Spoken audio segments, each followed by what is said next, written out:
भाइयों का हाल ये है कि दोस्त की बीवी से बड़ी हंसी मजाक के साथ बात करेंगे और अपनी बीवी की तरफ देखेंगे भी नहीं।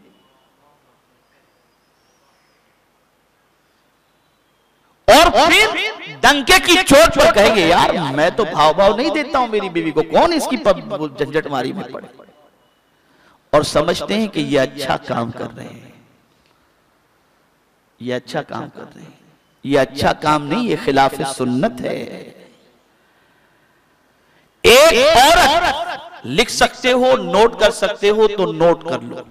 एक औरत अपने शौहर से खास तौर पर 3 चीजों की तलब रखती है और 3 चीजों की ख्वाहिशमंद होती है। नंबर 1 तहफ्फुज, प्रोटेक्शन, कि शौहर उसे प्रोटेक्शन अता करे। वो चाहती है कि जब भी कोई मसला हो तो शौहर मेरे सामने खड़ा हो, मेरी हिफाजत के लिए खड़ा हो, मेरा सपोर्टी बन के खड़ा हो। खुद उम्मुल मुमिनीन हजरत आयशा सिद्दीका रदी अल्लाह तआला अन्हा सरकार सल्लल्लाहु अलैहि वसल्लम से हम कलामी का शर्फ हासिल कर रही थी। थोड़ी सी आवाज ऊंची हो गई। सैयदना सिद्दीक अकबर तशरीफ फरमा थे, देखा कि उम्मुल मुमिनीन की आवाज ऊंची हो रही है तो सिद्दीक अकबर बड़े अपनी बेटी की तरफ हजरत आयशा सिद्दीका की तरफ करीब था कि उन्हें जद्दोकोब करते, हुजूर ने उन्हें अपने पीछे छुपा लिया। यह है प्रोटेक्शन। सरकार ने अपनी बीवी को अपने पीछे छुपा लिया और प्रोटेक्शन फराहम किया। गोया हुजूर ये बता रहे हैं एक शौहर अपनी बीवी का सबसे बड़ा मुहाफिज हुआ करता है। तो एक औरत अपने शौहर से जिस चीज की सबसे ज्यादा तमन्ना रखती है वो है प्रोटेक्शन, तहफ्फुज। दूसरी चीज है अटेंशन, तवज्जो। वो चाहती है कि शौहर उसकी तरफ तवज्जो दे, वो चाहती है कि शौहर उसकी तरफ तवज्जो दे, लेकिन मियां की तवज्जो तो कहीं और होती है। आए पेपर पढ़ने में लग गए, व्हाट्सएप करने में लग गए, टीवी देखने में लग गए, बीवी की तरफ देखने का ख्याल भी नहीं और बात करने का भी ख्याल नहीं। ये देखिए यहीं से प्रॉब्लम्स शुरू होते हैं, यहीं से प्रॉब्लम्स शुरू होते हैं। जब आप बीवी को अटेंशन नहीं दोगे तो बीवी चाहेगी कि कहीं से अटेंशन मिलती हो वहां वो मुतवज्जे हो जाए, उस तरफ वो तवज्जो दे। नतीजतन बीवी की तवज्जो बट जाती है और कभी मां से ज्यादा बात करने लग जाती है, कभी भाई से ज्यादा बात करने लग जाती है, कभी रिश्तेदार से ज्यादा बात करने लग जाती है। और फिर मियां घर में एंट्री की और देखा बीवी बिजी है तो डांटने लग गए कि तुम तो जब देखो तब। तो आपने क्या गलती की, आप मुतवज्जे नहीं हुए? आपने अपनी बीवी पर तवज्जो क्यों नहीं दी? आप घर पहुंचते, उसकी तरफ मुतवज्जे होते, खैरियत दरियाफ्त करते। अरे रसूल गिरामी वक़ार सल्लल्लाहु अलैहि वसल्लम की कई अज़वाज थी, लेकिन मेरे आका सल्लल्लाहु अलैहि वसल्लम की आदत करीमा थी कि रोजाना असर की नमाज के बाद अपनी सारी बीवियों के घर पर जाकर हुजूर सबकी खैरियत दरियाफ्त किया करते थे। ये सरकार की आदत करीमा थी। अटेंशन, अरे इससे ज्यादा अटेंशन के हवाले से और क्या हो सकता है कि मुस्तफा जाने रहमत सल्लल्लाहु अलैहि वसल्लम ने फरमाया, अगर कोई शख्स अपनी बीवी के मुंह में हलाल का लुक़मा रखे उस पर अल्लाह सदके का सवाब अता फरमाता है। यानी खाने के लिए बैठा है तो खुद ही के पेट भरने में न लगा रहे, वो खाते हुए भी अपनी बीवी पर मुतवज्जे होकर अगर बीवी के मुंह में उसने लुक़मा रख दिया तो मौला उस पर सदके का सवाब अता फरमाता है। और यहां तो दाल में नमक ज्यादा हो गई तो झगड़ा, नमक ज्यादा हो गया तो झगड़ा, तुझे पकाना नहीं आता, तेरे माँ बाप ने नहीं सिखाया, यही सारी चीजें होती है।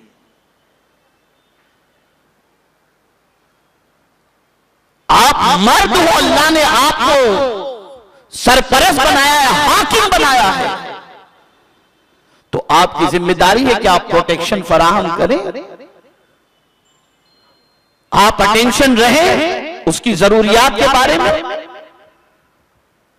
और जाहिर सी बात है कि जब मर्द की तरफ से औरत की तरफ अटेंशन रहेगा, मर्द अपनी बीवी की तरफ मुतवज्जे रहेगा, उसकी छोटी से छोटी चीज और छोटी सी छोटी जरूरत का ख्याल करेगा, फिर वो औरत कभी जिंदगी में तलाक का न मुतालबा कर सकती है और न कभी वो औरत जिंदगी के अंदर जुदाई को बर्दाश्त कर सकती है।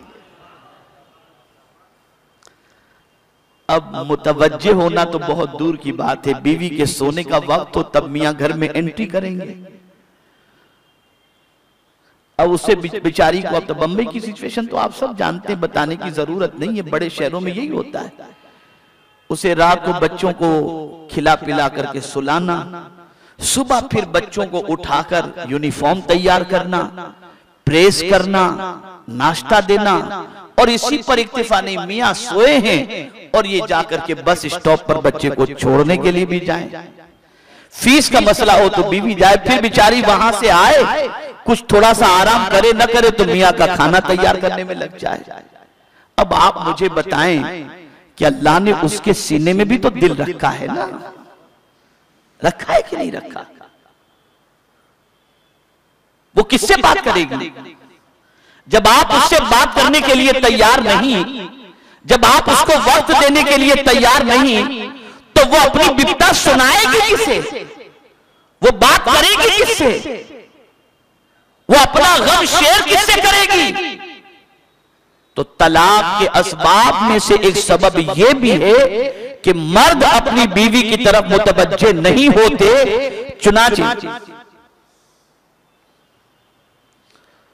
चुनाचे बहुत सारी बीवियों का दिमाग इससे खराब हो जाता है, वो डिस्टर्ब हो जाती है, अपसेट हो जाती है, नतीजतन वो इधर उधर कहीं भी बात करने में अपना वक्त जाया कर देती है। और फिर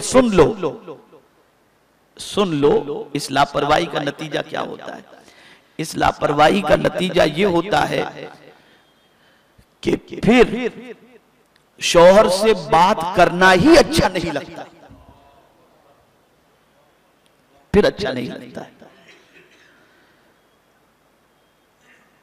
लेकिन अगर कोई अपनी बीवी से हम कलाम होता रहे, उससे खैरियत पूछता रहे, उसकी जरूरियात का ख्याल करता रहे, तो ये बात आप अच्छी तरीके से जहन में रखें कि वो औरत मुसल्ले पर अपने शौहर के लिए दराज की उम्र बिल खैर की दुआ भी करेगी, और यह भी होगा कि वो अपने शौहर के बगैर जीना पसंद भी नहीं करेगी। तो दो चीजें हुई, प्रोटेक्शन, अटेंशन, और तीसरी चीज एप्रिशिएशन, हौसला अफजाई, उसकी तारीफ करो। ये नहीं कि उसके सामने को तू काली कलोटी उसको देख, ये नहीं। ये फैक्ट में जो, इसलिए कि मैं टॉपिक लेके चल रहा हूं तो मैं रीजन बताऊंगा आपको। उठते बैठते चलते फिरते सिर्फ ताना, और खुद अपनी शक्ल और अपनी आदत और अपने हुलिये को नहीं देखता और तमन्ना करते उसे कोई हूर मिल जाए।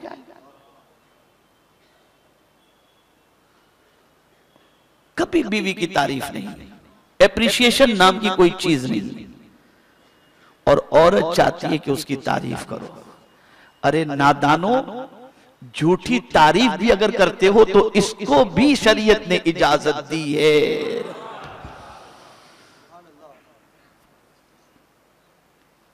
रिश्ता निभाना है, आपने वादा किया है, आपने कबूल कबूल कबूल कहकर उसकी जिंदगी भर के नालो लफ्ते की जिम्मेदारी ली है, आप उसकी तारीफ करो। कभी खाने की तारीफ आपने कर दी, कभी उसकी खूबसूरती की तारीफ आपने कर दी, कभी उसके घर के संवारने की तारीफ आपने कर दी, कभी बच्चों की तरबियत के हवाले से आपने तारीफ कर दी। आप उसकी हौसला अफजाई करते चले जाओ, वो कभी एहसास कमतरी के शिकार नहीं होगी, और नतीजतन घर रश के जन्नत बनेगा। और ये भी याद रखिए, घर के बारे में कुरान ने क्या कहा है? घर क्या है? खुदा की कसम, जिस तरीके से अल्लाह का घर सुकून की जगह है, ऐसे कुरान ने यह भी कहा वल्लाहु जअल लकुम मिन बुयूतिकुम सकना औ कमा काल, अल्लाह ने तुम्हारे घर को भी सुकून की जगह बनाया। अरे घर भी सुकून की जगह है कि तुम घर में जाओ तो तुम्हें सुकून मिले, लेकिन अब तो घर में जंग ही जंग चलती है। कहां सुकून रह गया? कहां सुकून है? मुझे बताइए। हर घर में आग लगी पड़ी है। शौहर आया तो बीवी बीमार बन गई और गया तो टीवी खोल के बैठ गई। ये सब क्यों हो रहा है? वजह सबसे बड़ी ये है कि दोनों एक दूसरे पर तवज्जो नहीं दे रहे, दोनों एक दूसरे के बारे में मुतमईन नहीं है, दोनों की सोच जुदा है, दोनों की फिक्र जुदा है। और बीवी ये सोचती है कि काश मुझे ऐसा मिलता, और शौहर ये सोचता है कि काश मुझे ऐसी मिलती। अरे बाबा, जो मिल गई वो तुम्हारी किस्मत में लिखी थी, जो मिल गया वो तुम्हारी किस्मत में लिखा था। अब दोनों खुशहाली के साथ अपनी जिंदगी गुजारो। तो ये तीन चीजों का शादीशुदा लोग ख्याल करें: प्रोटेक्शन, अटेंशन, एप्रिसिएशन। समझ गए ना मेरी बात? मेरे प्यारे आका सल्लल्लाहु ताला अलैहि वसल्लम के प्यारे दीवानों, अब आइए एक और बात कि शादी हो गई, और जब शादी किए थे तब गरीब थे, कोई लड़की नहीं देता था, लेकिन हो गई शादी। बड़ी मुश्किल से एक लड़की मिल गई, शादी हो गई। अब शादी के बाद दौलत आ गई, शोहरत आ गई, इज्जत आ गई, तो अब बीवी में ऐब नजर आने लगे। अब आदमी सोचने लगा, माँ बाप ने कर दिया था, मुझे तो एक से एक पढ़ी लिखी मिल जाएगी, एक से एक सुलझी हुई मिल जाएगी। इसे भी कुरान ने जो है ना बड़े प्यारे लफ्जों में इसका हल फरमाया है। बड़े प्यारे लफ्जों में कुरान मुकद्दस में इसका हल अल्लाह अज़्ज़ व जल्ल ने फरमाया। हो सकता है कोई जाहिल औरत हो, उसके पास तमीज न हो, बात करने का ढंग न हो, और तुम्हारे दोस्त की बीवी बड़ी पढ़ी लिखी हो, हाईली क्वालिफाइड हो, खूबसूरत हो, पहनने ओढ़ने का ढंग हो, ये सारी चीजें हो, और तुम उसे देखने के बाद ये को यार मेरी बीवी तो कहीं तारुफ कराने के लायक ही नहीं, मैं किसको बताऊं कि ये मेरी बीवी है, निहायत ही जाहिल है, ये फीलिंग होती है, और उसका अंजाम तलाक तक पहुंच जाता है।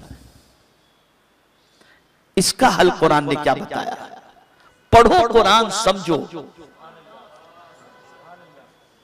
अल्लाह रब्बुल इज्जत जल्ल जलालुहु ने इरशाद फरमाया, वाशिरुहुन्न बिल मारूफ फइन करिहतुमुहुन्न फअसा अन तकरहु शैआ वयजअल अल्लाहु फीहि खैरन कसीरा। अल्लाह इरशाद फरमाता है, और उनसे अच्छा बर्ताव करो। किससे? बीवी से। कैसा बर्ताव करो? बोलो भाई, अच्छा बर्ताव करो। ये कौन कह रहा है? अल्लाह फरमा रहा है। कैसा बर्ताव करो? अच्छा बर्ताव करो। और अब आपको जो चीज बुरी लगती है ना, कुरान ने उसका इलाज बताया। अल्लाह इरशाद फरमाता है, फिर अगर वो तुम्हें पसंद ना आए, शादी तो हो गई, अब तुम्हें पसंद नहीं, कुर्बान जाइए मेरे करीम की अजमत पर, तो परवरदिगार इरशाद फरमाता है, तो करीब है कि कोई चीज तुम्हें नापसंद हो और अल्लाह उसमें तुम्हारे लिए भलाई रखे। यानी तुम्हें वो पसंद तो नहीं है, लेकिन उसमें तुम्हारे लिए भलाई है। अब इस पर जो मुफस्सिरीन ने फरमाया उसे सुनिए। मुफस्सिरीन फरमाते हैं, जो बीवी तुम्हें पसंद नहीं, लेकिन हो सकता है उसी के जरिए अल्लाह ने तुम्हारी रोजी रखी हो, उसी के बदन से तुम्हारे लिए ऐसी औलाद रखी हो जो तुम्हारी नजात का जरिया बन जाए। तुम तो शक्लो सूरत देख रहे हो, आदतों को देख रहे हो, लेकिन मौला उसके अंदर तुम्हारे लिए भलाई को देख रहा है, भलाई देख रहा है। इस पहलू को जहन में रखें। नौजवानों से खास तौर पर मैं अर्ज करूंगा, शादीशुदा लोगों से खास तौर पर अर्ज करूंगा कि इस पहलू को जहन में रखें कि हम नहीं जानते कि अल्लाह ने उसके अंदर क्या भलाई रखी। अब बदअकीदों के अकीदे की भी थोड़ी सी धज्जियां उड़ाते हुए मैं कुछ अर्ज करूं, जो माज़ अल्लाह ये कहते हैं कि हुजूर की वजह से कुछ नहीं मिलता, सरकार के वसीले से कुछ नहीं मिलता। खुदा की कसम सुनो, एक सहाबी हुजूर के पास हाजिर हुए, अर्ज करते हैं हुजूर मैं तंगदस्त हूं, तंगदस्त हूं, सरकार कुछ इलाज फरमाए। आका ने इरशाद फरमाया शादी कर लो।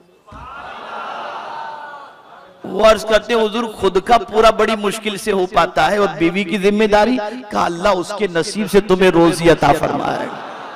तो अगर किसी की वजह से कुछ नहीं मिलता तो मैं तुमसे पूछता हूं, जब बीवी की वजह से रोजी मिलती है तो मुस्तफा की वजह से क्या नहीं मिलेगा? सब कुछ मिलेगा, सब कुछ मिलेगा, हुजूर के वसीले से सब कुछ मिलेगा। तो मेरे प्यारे आका सल्लल्लाहु ताला अलैहि वसल्लम के प्यारे दीवानों,